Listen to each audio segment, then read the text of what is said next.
But Taylor's, it's just an honor to say his words. I mean, every character is thought through, every character is developed. He will allow you to add, you know, your own personal thing to it. He hires really, really good actors. There's not, I'm probably the oldest one in the show, but we've all been doing it a long, long time. I've been doing it for 53 years. So on set, there's never any problems. There's never any bickering. Everybody gets along, from actors to stunts to wardrobe to makeup. Everybody gets along. Everybody's happy to be working in this environment.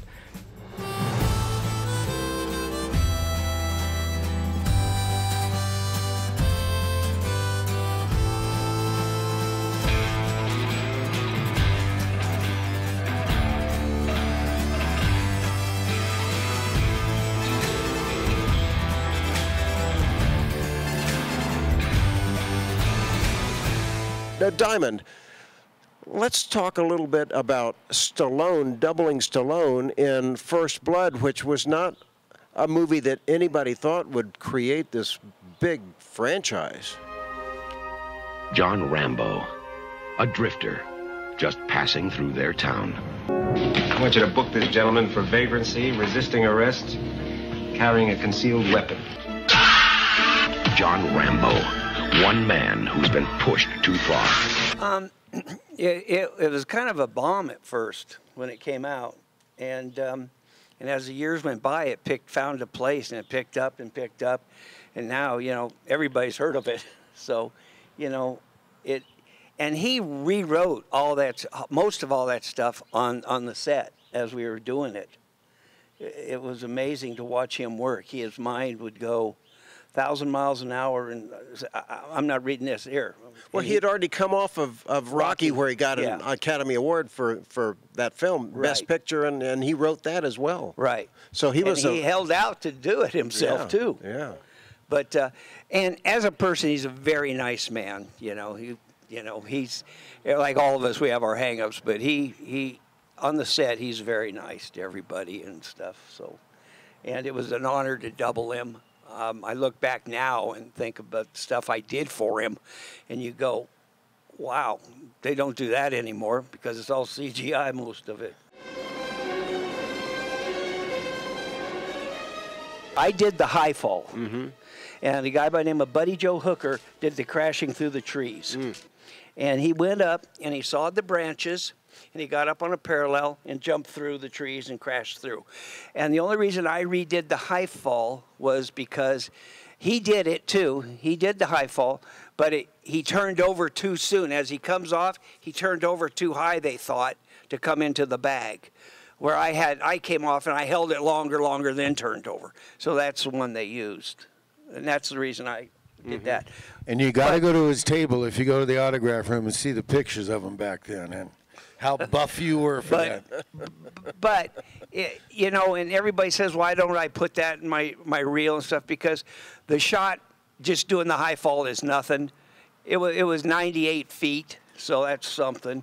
But not tying it together doesn't show very good as the one part. You got to have the two together to make it look good, and that's why I don't put it in any of my stunt reels or anything like that. Yeah, because, you know, just jumping off a 9-story building into a bag, that's nothing. I'd rather do that than dialogue. This is my home. I made a promise. Protect it. Care for it. Love it. Me and this family can't break it. I won't betray you. You have my word. We should all light a candle to Terry Sheridan. The man is a phenomenon.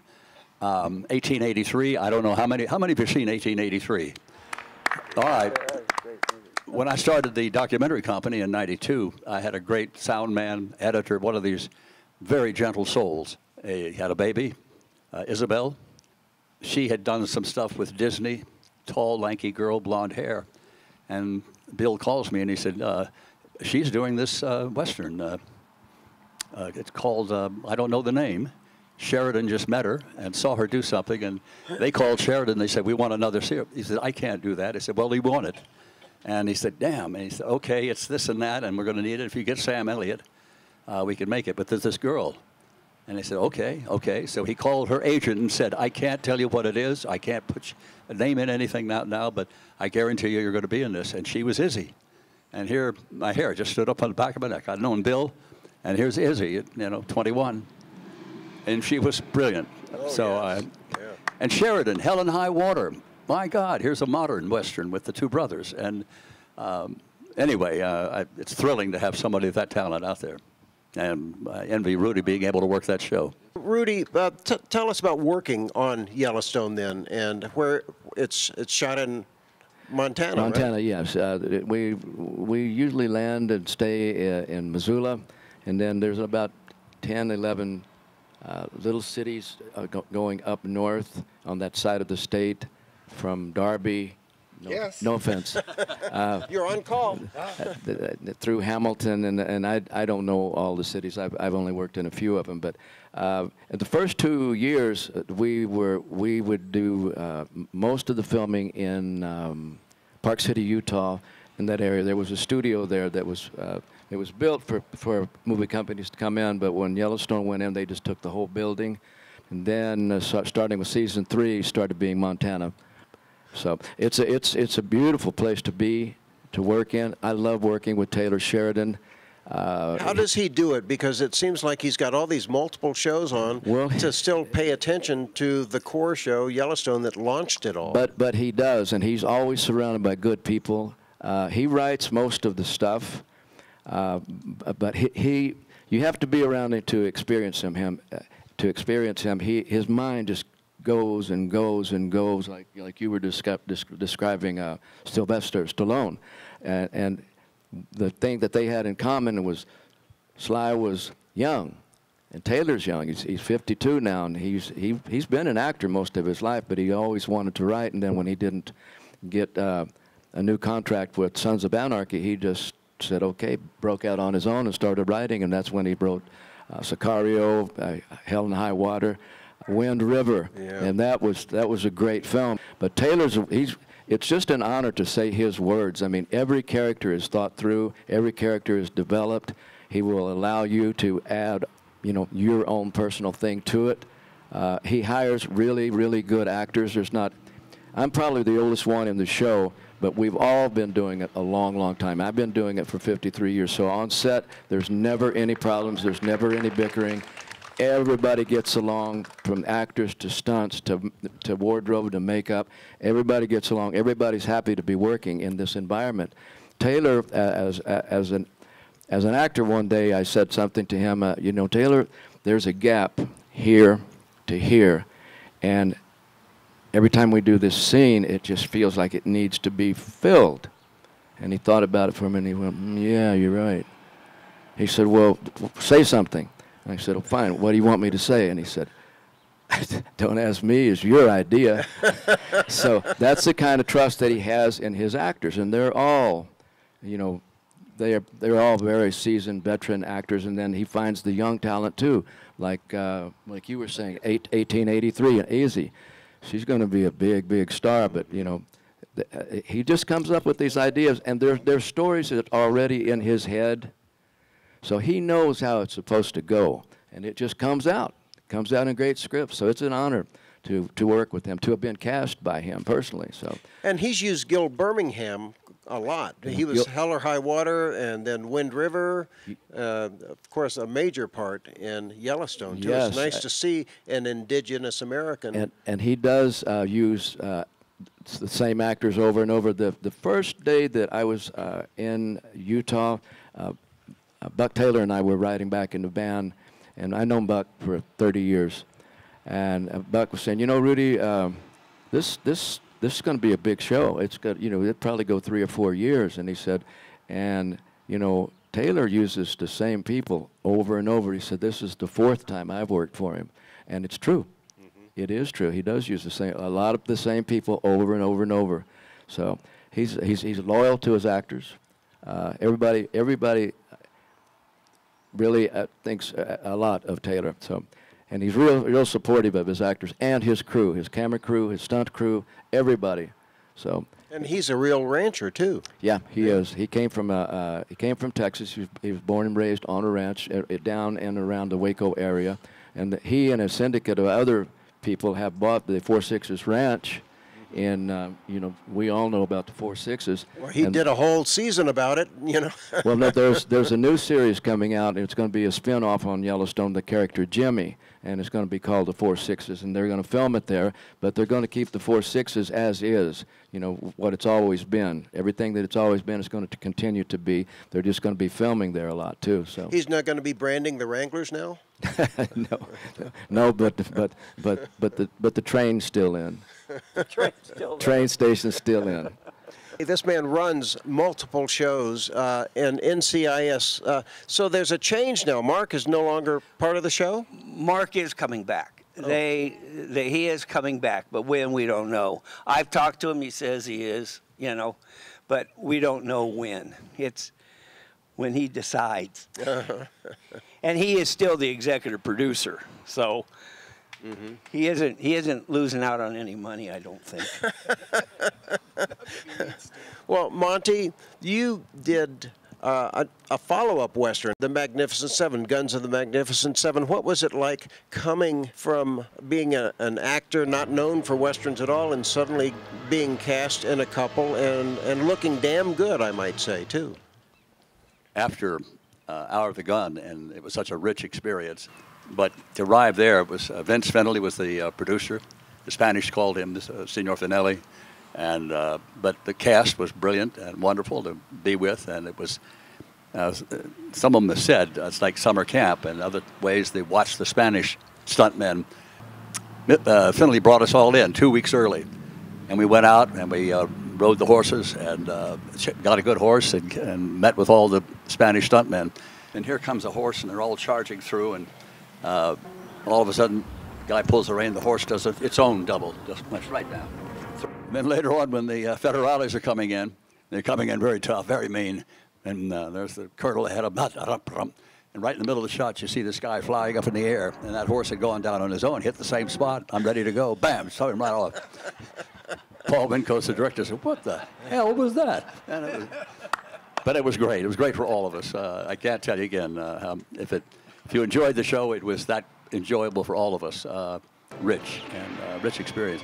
And I said last night, I got to tell you all, it was just a thrill for me to be able to see that thing in big screen again. And we all hummed the music all the time.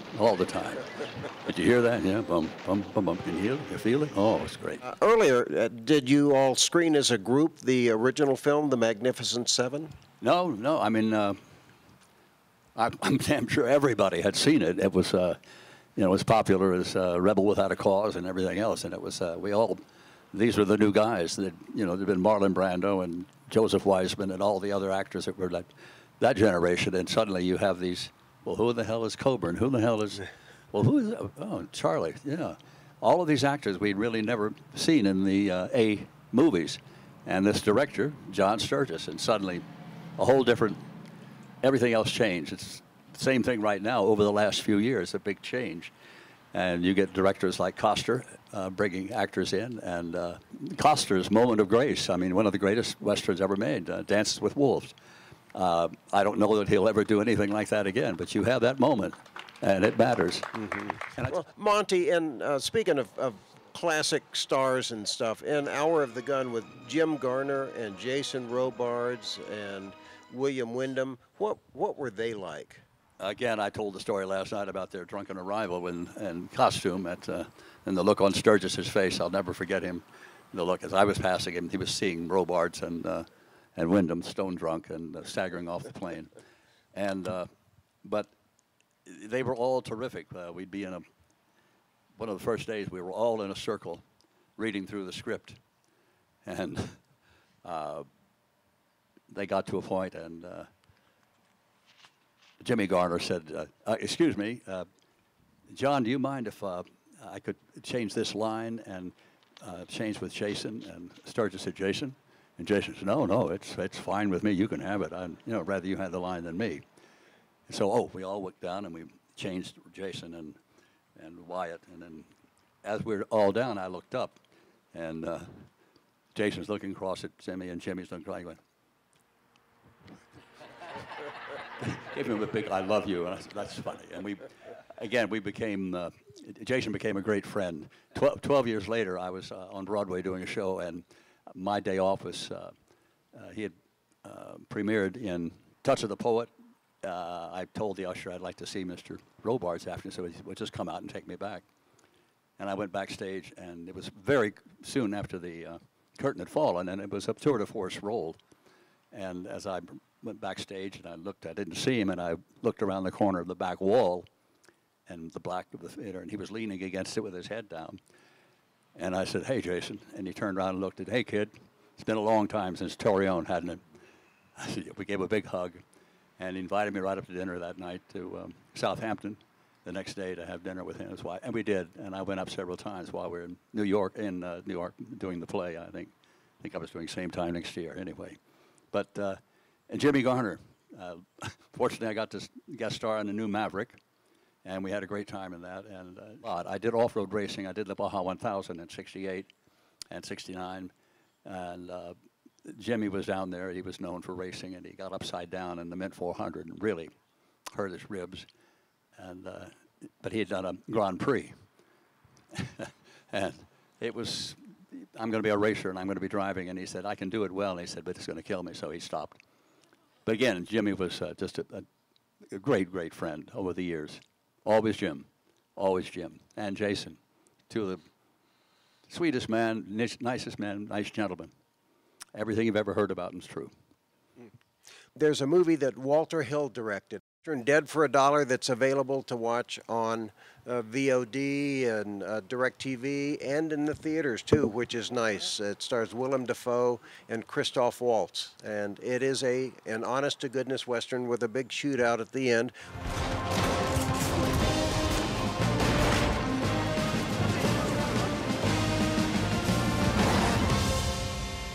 Well, Walter, years ago, had done an existential Western with that great villain, Bruce Dern, as a policeman chasing the driver, which was Ryan O'Neal. And we have one of the stunt drivers and one of the actors from that film right here on stage with us right now. Rudy was in the movie, and Diamond was the driver, and Darby watched the movie. He was the only one. So, Diamond, tell us what it was like working with Walter. He's done some wonderful films. Yeah, I've done a few shows with Walter, and he's what a classy guy, first-class guy, and one good writer. He really can write good.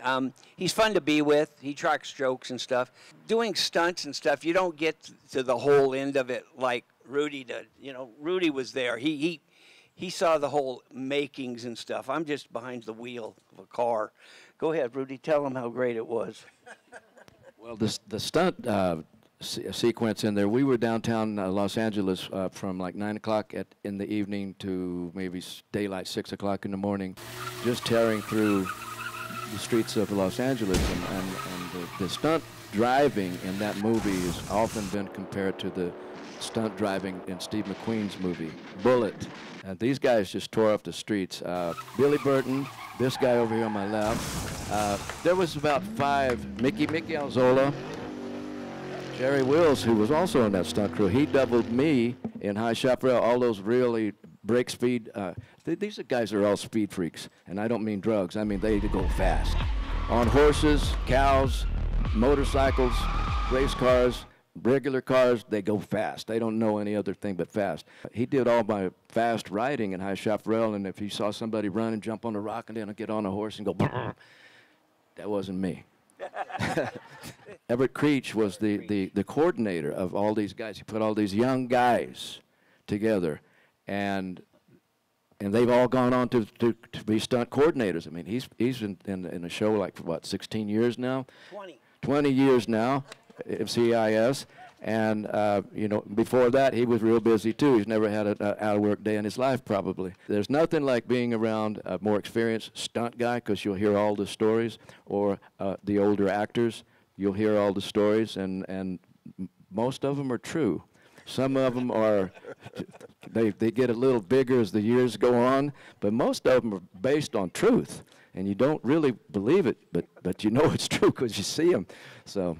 It was a great experience for a young guy. chase sequence towards the end of the movie was very exciting, and they were all in it. So, and Walter Hill was really a lot of fun to work with, and he was real supportive. He had a lot of young stunt guys, and he had a young actor here playing the lead villain in the part, and that was me. So, and it was going to be a 3-month shoot, and I was all wound up from day one. And I remember Walter pulling me aside, and he said, "Rudy, you're a good actor. You're going to be a great actor, but you've got this role. You can, I know you're prepared," he said, "but you're walking around like you're ready to kill somebody." He said, "That's not going to be for a couple of months."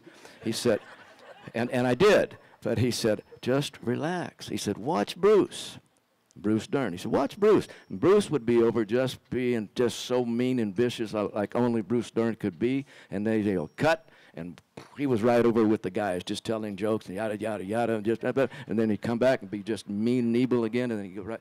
And I learned from watching that. I didn't ever talk to Bruce Dern. He showed no interest in talking to me, and that was fine. I just watched him, and I saw, I mean, how he was so prepared.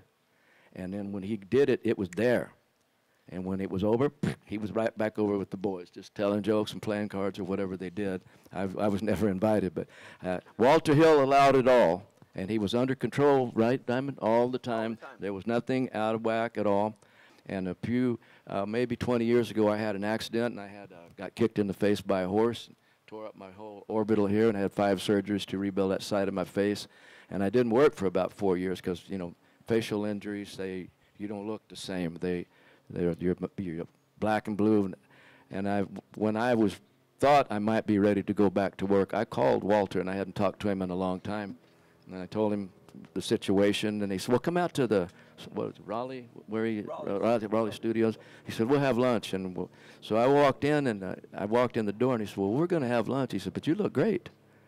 And that's all I needed to hear, because Walter's a visual director. He doesn't, you know, jump all over his actors. He trusts his actors like Taylor Sheridan does, but he's real visual with his stuff. And as soon as he said that, just the weight of the world came off my shoulders, and I thought, I will work again, and I did. But I missed 5 years. So I love Walter Hill. I don't love all my directors, but most of them I do. So I would like to thank all of you for coming today and being in the heat. And Diamond, thank you. Monte, thank you. Rudy, Darby, thank you all for being a part of this and Pleasure. sharing Thank your you all. memories.